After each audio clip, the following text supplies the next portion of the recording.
ঠ্যাঙারের কথা শুনেছে অনেকে, এবং আমাদের মতো যারা বুড়ো তারা দেখেওছে অনেকে। 50-60 বছর আগেও পশ্চিম বাংলায় অর্থাৎ হুগলি, বর্ধমান প্রভৃতি জেলায় এদের উপদ্রব ছিল খুব বেশি। তারও আগে অর্থাৎ ঠাকুমাদের যুগে শুনেছি লোক চলাচলের প্রায় কোনো পথই সন্ধ্যার পরে পথিকের পক্ষে নিরাপদ ছিল না। এই দুর্বৃত্তরা ছিল যেমন লোভী তেমনি নির্দয়। দল বেঁধে পথের ধারে ঝোপে ঝাড়ে লুকিয়ে থাকত। হাতে থাকত বড় বড় লাঠি এবং কাঁচা বাঁশের ভারী ছোট ছোট খেঁটে। তাকে বলতো পাবড়া। পথিক চলে গেলে তার পা লক্ষ্য করে পিছন থেকে ছুঁড়ে মারত সেই পাবড়া। অব্যর্থ তার সন্ধান। অতর্কিতে পায়ে চোট খেয়ে সে যখন পথের ওপর মুখ থুবড়ে পড়ত, তখন সকলে ছুটে এসে দুমদাম করে লাঠি মেরে তার জীবন শেষ করে দিত। এর ভাবা চিন্তা বাজবিছার নেই। এদের হাতে প্রাণ দিয়েছে এমন অনেক লোককে আমি নিজের চোখেই দেখেছি।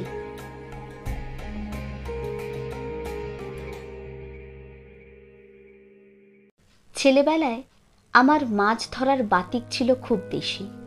অবশ্য মস্ত ব্যাপার নয়, পুঁটি, চেলা প্রভৃতি ছোট ছোট মাছ। ভোর না হতেই ছিপ হাতে নদীতে গিয়ে হাজির হতাম। আমাদের গ্রামের প্রান্তে হাজা মজা ক্ষুদ্র নদী। কোথাও কোমরের বেশি জল নেই, সমস্তই শৈবালে সমাচ্ছন্ন। তার মাঝে মাঝে যেখানে একটু ফাঁক সেখানেই এইসব ছোট ছোট মাছ খেলা করে বেড়াতো। বড়শিতে টোপ গেঁথে সেগুলি ধরার ছিল আমার বড় আনন্দের। একলা নদীর তীরে মাছের সন্ধানে ঘুরতে ঘুরতে কতদিন দেখেছি কাদায় শ্যাওলায় মাখামাখি মানুষের মৃতদেহ। কোনোটার মাথা থেকে হয়তো তখনও রক্ত ঝরে জলটা রাঙা হয়ে আছে। নদীর দুই তীরেই ঘন বন জঙ্গল। কোথা থেকে ঠ্যাঙারিরা মেরে এনে এই জনবিরল নদীর পাঁকে পুঁতে দিত। এর জন্য কখনো দেখিনি পুলিশ আসতে, কখনো দেখিনি গ্রামের কেউ গিয়ে থানায় খবর দিয়ে এসেছে। এই ঝঞ্ঝাট কে করে? তারা চিরদিন শুনে আসছে পুলিশ খাটাতে নেই, তার ত্রিসীমানার মধ্যে যাওয়াও বিপজ্জনক। বাঘের মুখে পড়েও দৈবাত বাঁচা যায়, কিন্তু ওদের হাতে কদাচ নয়। কাজেই এই দৃশ্য কারো চোখে পড়ত, সে চোখ ফিরিয়া নিঃশব্দে অন্যত্র সরে যেত। তারপরে রাত্রি এলে শিয়ালের দল বেরিয়ে মহা সমারোহে ভোজনাদি শেষ করে নদীর জলে আঁচিয়ে মুখ ধুয়ে ঘরে ফিরে যেত।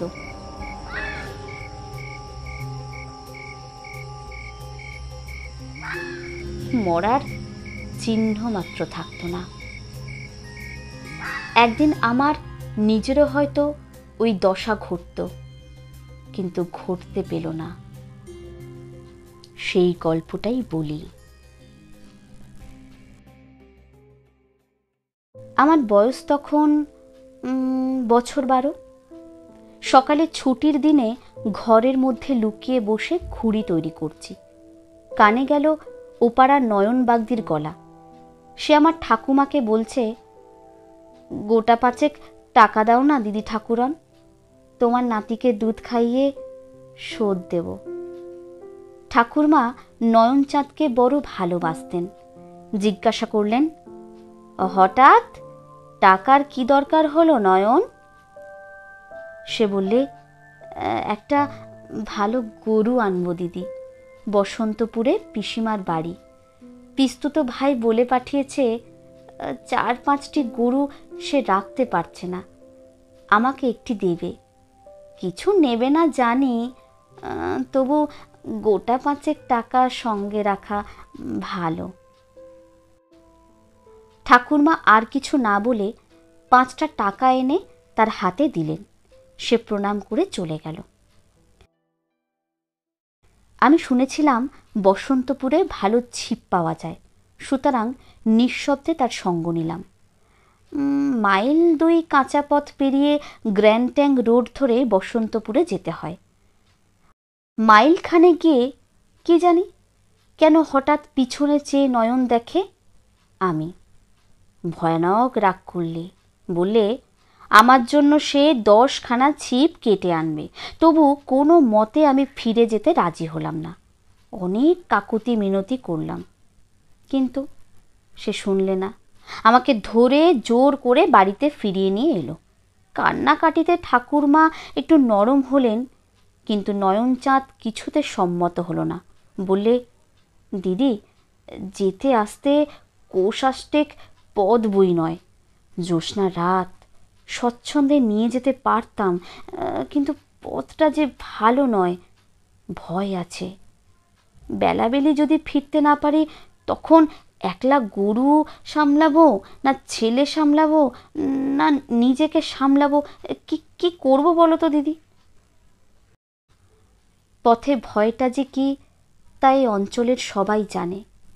ঠাকুরমা একেবারে বেঁকে দাঁড়ালেন, বললেন, না, কক্ষনো না। যদি পালিয়ে যাস, তোর স্কুলের মাস্টারমশাইকে চিঠি লিখে পাঠাবো, তিনি 50 ঘা বেদ দেবেন। নিরুপায় হয়ে আমি তখন অন্য ফন্দি আঁটলাম। নয়ন চলে গেলে পুকুরে নিয়ে আসি বলে তেল মেখে গামছা নিয়ে বেরিয়ে পড়লাম। নদীর ধারে ধারে বন জঙ্গল ও আম কাঁঠাল বাগানের ভিতর দিয়ে মাইল 2-2.5 ছুটতে ছুটতে যেখানে আমাদের কাঁচা রাস্তা এসে পাকা রাস্তায় মিলেছে, সেখানটা এসে দাঁড়িয়ে রইলাম। মিনিট 10 পরে দেখি নয়ন আসছে। সে আমাকে দেখে প্রথমটা খুব বকলে, তারপর কি করে এসেছে শুনে হেসে ফেললে।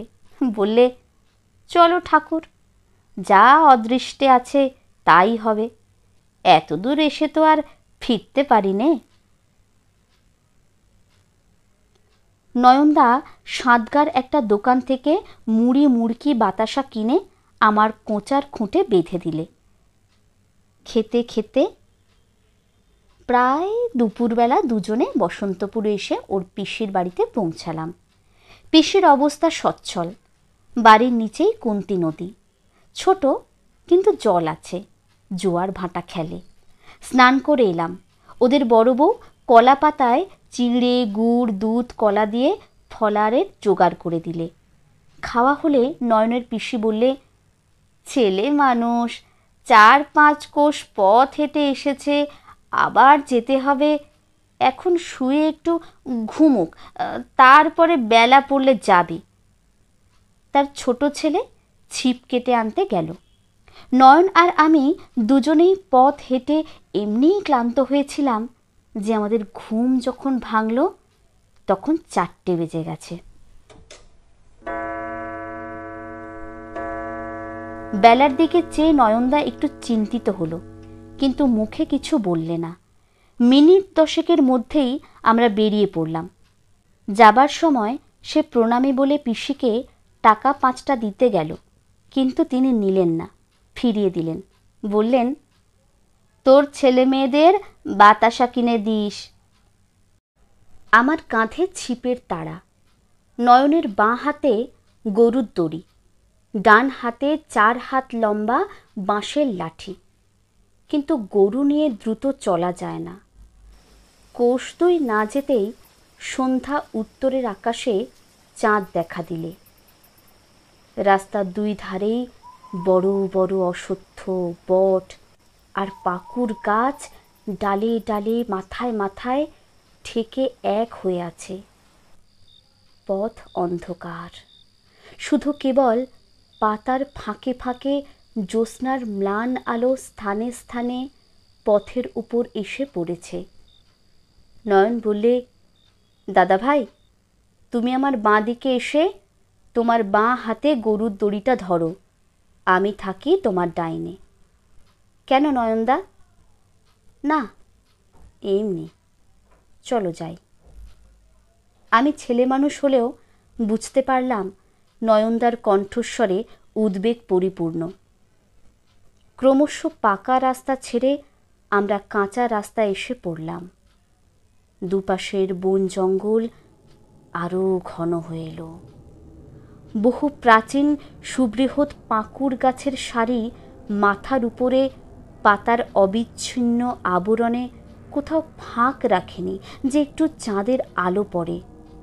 সন্ধ্যায় কৃষাণ বালকেরা এই পথে গরুর পাল বাড়ি নিয়ে গেছে। তাদের খুরের ধুলো এখনো নাকে মুখে ঢুকছে। এমনি সময় সুমুখে 50 হাত দূরে বিদীর্ণ কণ্ঠে ডাক এলো, বাবা গো, মেরে ফেললো গো, কে কোথায় আছো, রক্ষে করো। সঙ্গে সঙ্গে লাঠির ধূপ ধাপ দুম দাম শব্দ। তারপরে সমস্ত নীরব। নয়নদা স্তব্ধ হয়ে দাঁড়িয়ে বললে, যা, শেষ হয়ে গেল। কি শেষ হলো নয়নদা?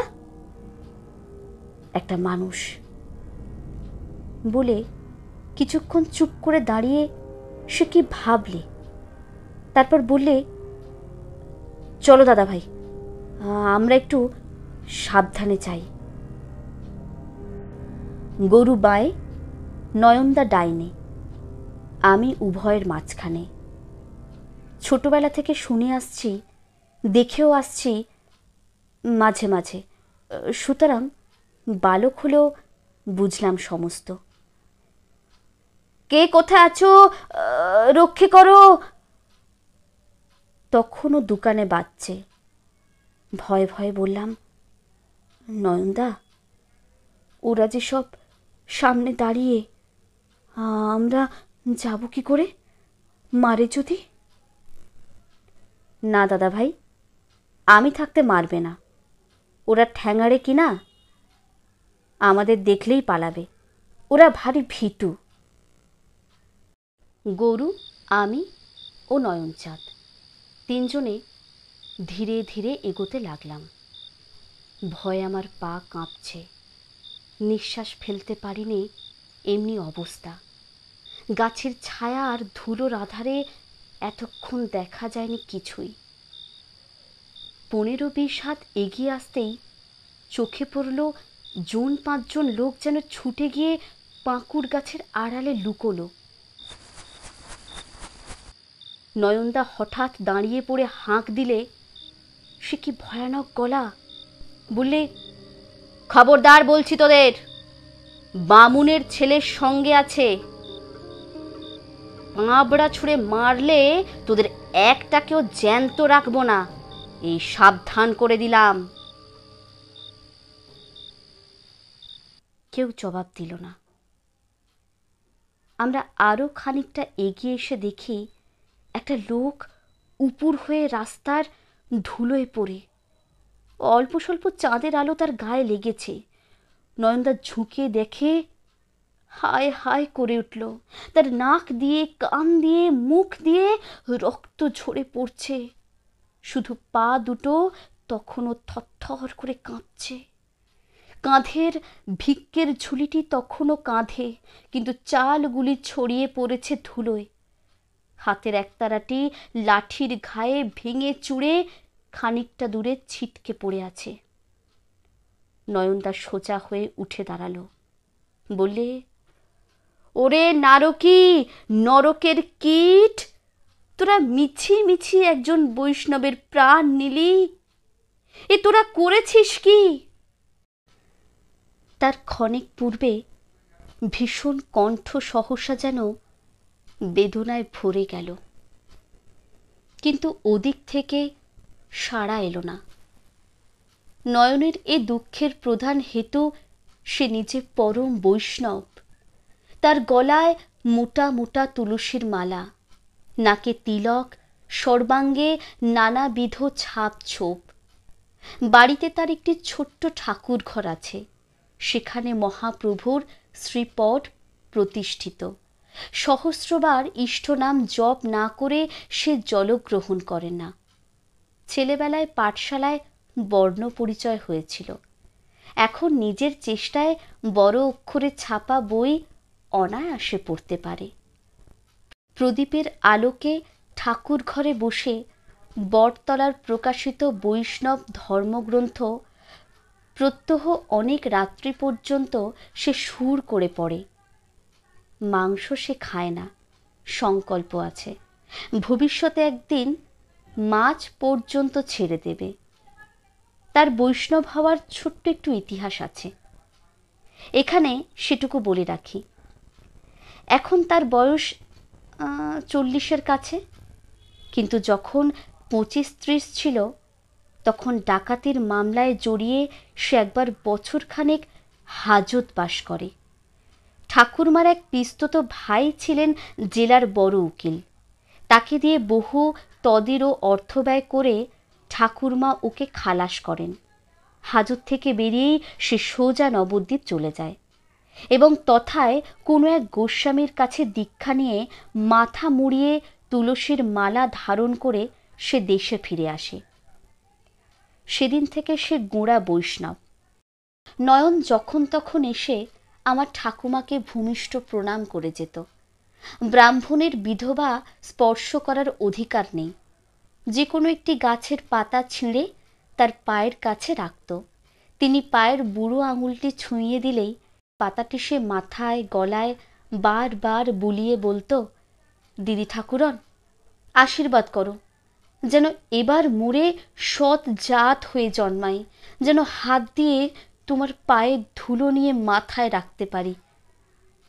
ঠাকুরমা সস্নেহে হেসে বলতেন, নয়ন, আমার আশীর্বাদে তুই এবার বামুন হয়ে জন্মাবি। নয়নের চোখ সজল হয়ে উঠত, বলতো, অত আশা করি নে দিদি, পাপের আমার শেষ নেই, সে কথা আর কেউ না জানুক, তুমি জানো। তোমার কাছে কিছু গোপন করিনি। ঠাকুরমা বলতেন, সব পাপ তোর ক্ষয় হয়ে গেছে নয়ন, তোর মতো ভক্তিমান ভগবত বিশ্বাসী কজন সংসারে আছে? এ পথ কখনো ছাড়িস নে রে, পরকালের ভাবনা নেই তোর। নয়ন চোখ মুছতে মুছতে চলে যেত। ঠাকুরমা হেঁকে বলতেন, কাল দুটি প্রসাদ পেয়ে যাস নয়ন, ভুলিস নে যেন। এসব আমি নিজের চোখে কতবার দেখেছি। সুতরাং যে বৈষ্ণবের সে প্রাণপণে সেবা করে, তার হত্যায় ও যে মর্মান্তিক ক্রুদ্ধ ও বিচলিত হবে, তাতে বিস্ময়ের কিছু নেই। বললে, নিরীহ বৈষ্ণব ভিক্ষে করে সন্ধ্যাবেলায় ঘরে ফিরছিল, ওর কাছে কি পাবি যে মেরে ফেললি বলতো? 2 গন্ডা 4 গন্ডার বেশি তো নয়। ইচ্ছে করে তোদেরও এমনি ঠেঙিয়ে মারি। এবার গাছের আড়াল থেকে জবাব এলো, 2 গন্ডা 4 গন্ডাই বা দেয় কে রে? তোর 14 পুরুষের ভাগ্যি যে এ যাত্রা বেঁচে গেলি। ধর্ম কথা শোনাতে হবে না, পালা পালা পালা। কথা তার শেষ না হতেই নয়ন যেন বাঘের মতো গর্জে উঠল, বটেরে হারামজাদা, পালাবো তোদের ভয়ে? তখন ট্যাঙ্ক থেকে 5টা টাকা বার করে এ হাতের টাকা ঝনঝন করে ও হাতের মুঠোয় নিয়ে বললে,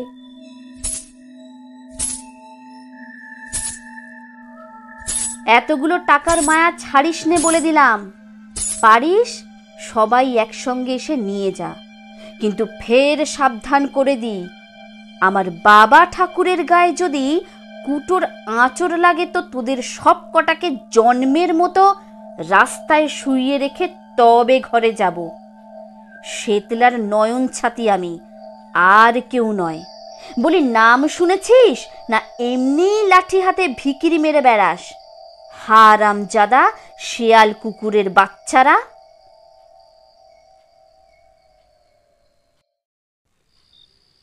গাছের তলা একেবারে স্তব্ধ। মিনিট 2 স্থির থেকে নয়ন পুনরায় অধিকতর কটু সম্ভাষণে হাঁক দিলে, কিরে, আসবি না টাকাগুলো টেকে নিয়ে ঘরে যাব? কোনো জবাব নেই। পথের উপরে 2-3 গাছা পাবড়া পড়েছিল। নয়ন একে একে কুড়িয়ে সেগুলো সংগ্রহ করে বলল, চলো দাদা, এবার ঘরে যাই। রাত হয়ে এলো। তোমার ঠাকুরমা হয়তো কত ভাবছেন। ওরা সব শিয়াল কুকুরের ছানা বই তো নয়, মানুষের কাছে আসবে কেন? তুমি একগাছা ছিপ হাতে তেড়ে গেলেও সবাই ছুটে পালাবে দাদা ভাই। ইতিমধ্যেই আমার ভয় ঘুচে সাহস বেড়ে গিয়েছিল। বললাম, যাবতে রে নয়নদা? নয়ন হেসে ফেললে, বললে, থাক গে দাদা, কাজ নেই, কামড়ে দিতে পারে। আমরা আবার পথ চলতে লাগলাম। নয়নের মুখে কথা নেই। আমার একটা প্রশ্নেরও সে হাঁ না ছাড়া জবাব দেয় না। খানিকটা এগিয়েই একটা বড় গাছতলার অন্ধকার ছায়ায় এসে সে থমকে দাঁড়ালো। বলল, না দাদা ভাই, চোখে দেখে ছেড়ে যাওয়া হবে না। বামন বোষ্টমের প্রাণ নেওয়ার শোধ আমি দেব। কি করে শোধ দেবে নয়নদা? এক বেটাকেও কি ধরতে পারবো না? তখন দুজনে মিলে তারেও ঠেঙিয়ে মারব। ঠেঙিয়ে মারার আনন্দে আমি প্রায় আত্মহারা হয়ে উঠলাম, একটা নতুন ধরনের খেলার মতো। ওদের সম্বন্ধে কত ভয়ঙ্কর কথাই না শুনেছিলাম, কিন্তু সব মিছে। নয়নদা যেতে দিলে না, নইলে আমি তেড়ে গিয়ে নিশ্চয়ই একটাকে ধরে ফেলতে পারতাম। বললাম, নয়নদা, তুমি বেশ করে এক বেটাকে ধরে থেকো, আমি একাই ঠেঙিয়ে মারব। কিন্তু আমার ছিপ যদি ভেঙে যায়? নয়ন পুনরায় হেসে বললে, ছিপের ঘায়ে মরবে না দাদা, ওই লাঠিটা নাও। বলে সে সংগৃহীত পাবড়ার একগাছা আমার হাতে দিয়ে বললে, গরু নিয়ে এইখানে একটু দাঁড়াও দাদা ভাই, আমি এক্ষুনি দু এক বেটাকে ধরে আনছি। কিন্তু চেঁচামেচি কান্নাকাটি শুনে ভয় পেও না যেন। না, ভয় কি, এই যে হাতে লাঠি রইল। নয়ন বাকি পাবড়া দুটো বগলে চেপে ধরলে তার বড় লাঠিটা রইল ডান হাতে। তারপরে রাস্তা ছেড়ে বনের ধার ঘেঁষে হামাগুড়ি দিয়ে ফিরে চলল সেই দিকে। ঠ্যাঙারেরা ঠাউরে ছিল আমরা চলে গেছি। নিশ্চিন্ত হয়ে ফিরে এসে সেই মৃত ভিকেরে ট্যাঁক হাতড়ে ঝুলে ঝেড়ে তারা খুঁজে দেখছিল কি আছে। হঠাৎ একজনের চোখে পড়ল অনতি দূরে গাছের আড়ালে দাঁড়িয়ে নয়ন। সভয়ে চেঁচিয়ে উঠল, কে দাঁড়িয়ে ওখানে? আমি নয়ন ছাতি। অমনি দাঁড়িয়ে থাক, ছুটে পালাবি কি মরবি।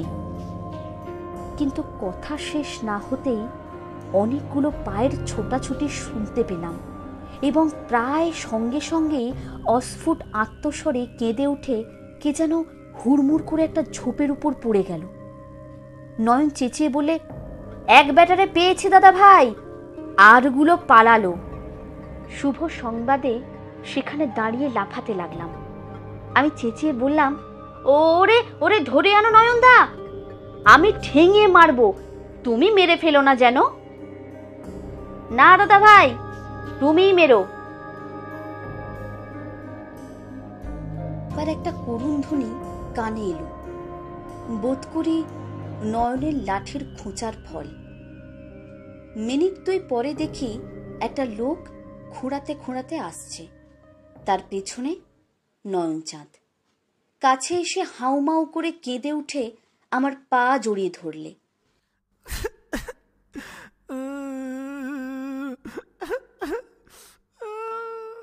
নয়ন টান মেরে তারে তুলে দাঁড় করালো। এখন তার মূর্তি দেখে আমি ভয়ে শিউরে উঠলাম।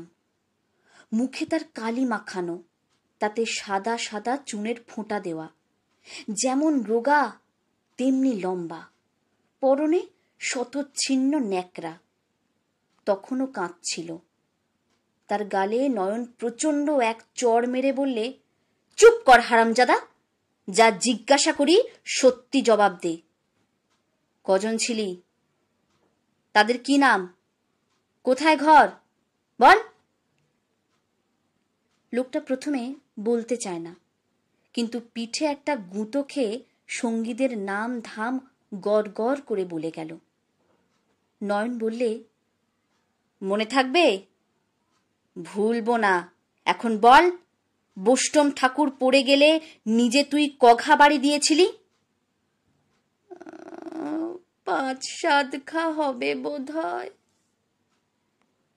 নয়নচাঁদ দাঁত কড়মড় করে বললে, আচ্ছা, 5-7 ঘাই সই। এবার ঠিক তেমনি করে শো, যেমন করে বোষ্টম ঠাকুরকে শুয়ে থাকতে দেখলাম। দাদা ভাই, এগিয়ে এসো। ওই খেটে দিয়ে 5-7 ঘাই সাবার করা চাই, কিন্তু দেখব কেমন হাতের জোর। তুই বেটা দেরি করছিস কেন? শুয়ে পড়। বলেই তার কান ধরে টেনে রাস্তায় বসালো এবং নিজে সে শোবার পূর্বেই প্রচণ্ড গোটা 2-3 লাথি পিঠে মেরে পথের ধুলোর পরে লুটিয়ে দিলে। বললে, দেরি করো না দাদা, মাথা তাক করে মারো, 2-3 ঘার বেশি লাগবে না। নয়নদার স্বর গেল বদলে, চোখ মুখ যেন আর কার। চেহারা দেখে গায়ে কাঁটা দিলে। নতুন খেলা শুরু করব কি? ভয়ে হাত পা কাঁপতে লাগলো। কাঁদো কাঁদো হয়ে বললাম, আমি পারবো না নয়নদা। পারবে না? তবে আমি শেষ করে দিই। না নয়নদা, না না না, মেরো না মেরো না মেরো না। কিন্তু লোকটা লাথিকে সেই যে শুয়ে পড়েছিল আর নড়ে চড়েনি, প্রাণ ভিক্ষেও চায়নি, একটা কথা পর্যন্ত না। বললাম, চলো, ওরে বেঁধে নিয়ে থানায় ধরিয়ে দিগে। শুনে নয়নদা যেন চমকে উঠল। থানায়? পুলিশের হাতে? হ্যাঁ, ও যেমন মানুষ মেরেছে তারাও তেমনি ওকে ফাঁসি দিক। যেমন কর্ম তেমন ফল। নয়ন খানিকক্ষণ চুপ করে রইল। তারপরে তারে একটা লাঠির ঠেলা দিয়ে বললে, ওরে ওঠ। কিন্তু কোনো সাড়া নেই। নয়ন বললে, বেটা মরে গেল নাকি? যে দুর্বল শিং, 2 দিন হয়তো পেটে এক মুঠো অন্নও নেই, আবার পথে এসেছে লোক ঠ্যাঙাতে। যা বেটা, দূর হ, উঠে ঘরকে যা। সে কিন্তু তেমনি পড়ে রইল। নয়ন তখন হেঁট হয়ে তার নাকে হাত দিয়ে বললে, না, মরেনি, অজ্ঞান হয়ে আছে। জ্ঞান হলে আপনিই ঘরে যাবে। চলো দাদা, আমরাও ঘরে যাই। অনেক দেরি হয়ে গেল, ঠাকুরমা ভাবছে। পথে যেতে যেতে বললাম, কেন ছেড়ে দিলে নয়নদা? পুলিশে ধরিয়ে দিলে বেশ হতো। কেন দাদা ভাই? বেশ, ফাঁসি হয়ে যেত। খুন করলে ফাঁসি হয়, আমাদের পড়ার বইয়েই লেখা আছে। আছে নাকি দাদা? আছে বই কি, চলো না বাড়ি গিয়ে তোমাকে বই খুলে দেখিয়ে দেব।